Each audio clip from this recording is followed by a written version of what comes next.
So the JFF voting Congress is scheduled for later this year, and we understand that multiple members of the local fraternity are pondering, challenging Mike Ricketts for the presidency. We're hearing about a former JFF vice president, a prominent club owner, a prominent businessman, a former general secretary, and others, all busy behind the scenes testing the waters. And we can look at it two ways.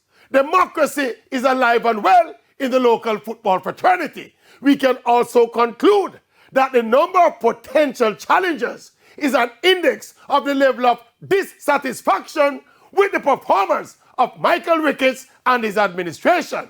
The fact that so many people are even considering change is a sign that the wider fraternity is finally catching on to the fact that the tenure of Mike Ricketts has been ragged and uninspiring, and that Jamaica's football deserves better leadership.